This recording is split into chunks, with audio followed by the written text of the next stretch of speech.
हरे कृष्ण। श्रीमद् भागवत गीता के छठे अध्याय ध्यान योग का 15वां श्लोक। यो अंज जनेवम सदात्मानं योगी नियतम मानस शांतिम निर्वाण परमा मतस्य स्थाम गच्छति। इस श्लोक का भावार्थ है कि जो योगी इस प्रकार निरंतर स्वयं को साधन में स्थिर रखता है और जिसका मन पूर्ण रूप से संयमित है, वह परम शांति निर्वाण यानी कि मोक्ष जो मुझ श्री कृष्ण में स्थित है उसे प्राप्त करता है। एक कहानी। बहुत समय पहले एक महान ऋषि थे, मुनि अद्भुत। उनका लक्ष्य था परम शांति प्राप्त करना, जो संसार में नहीं बल्कि आत्मा के भीतर छुपी थी।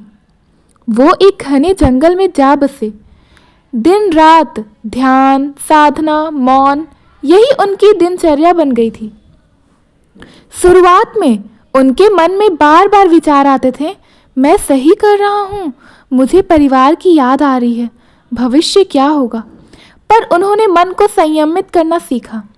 हर बार जब कोई विचार आता, वो कहते, यह विचार स्थायी नहीं है, मैं आत्मा हूँ, मैं शाश्वत हूँ। वर्षों बीत गए। एक दिन ध्यान करते हुए उनका मन पूर्ण शांति में लीन हो गया। उन्होंने अनुभव किया, अब मैं देह नहीं, मैं आत्मा हूँ, मैं कोई अलग जीव नहीं, मैं स्वयं प्रभु की ही एक किरण हूँ। उनका रोम रोम दिव्य आनंद से भर गया।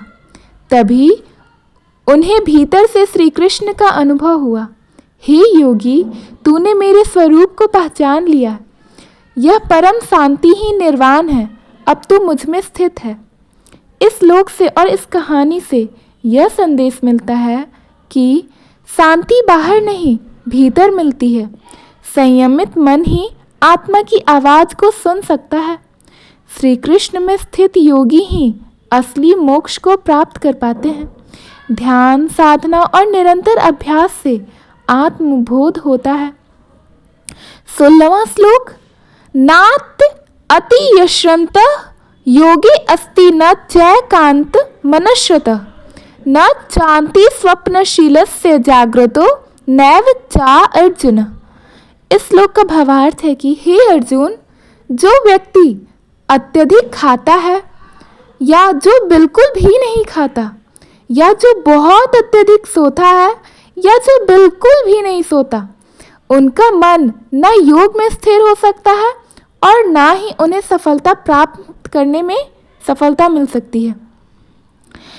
एक कथा। पुराने समय की बात है।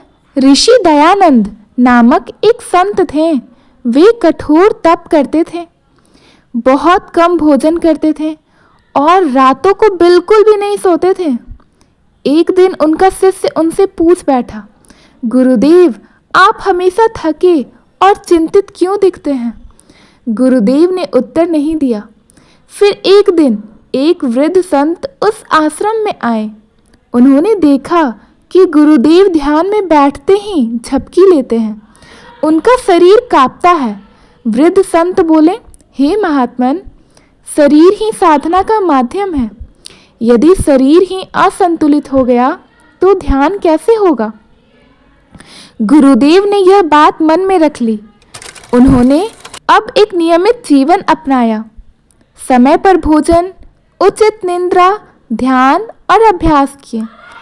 कुछ ही महीनों में उन्होंने अद्भुत मानसिक शांति प्राप्त कर ली। अब वे सदा प्रसन्न रहते और गहराई से ध्यान कर पाते थे। इस श्लोक से और इस कहानी से हमें यह सीख मिलती है कि योग का मूल संतुलन है, मतलब कि भोजन, नींद, दिनचर्या और मन का। अतिशय कुछ भी हो तो ध्यान में बाधा आती है। अत्यधिक भोजन, अत्यधिक नींद, ये सब बाधा बन सकती है। नियमित और संयमित जीवन ही परम योग का आधार है। मध्यम मार्ग है कि यानी ना बहुत ज़्यादा ना बहुत कम, यही सफलता का मार्ग है।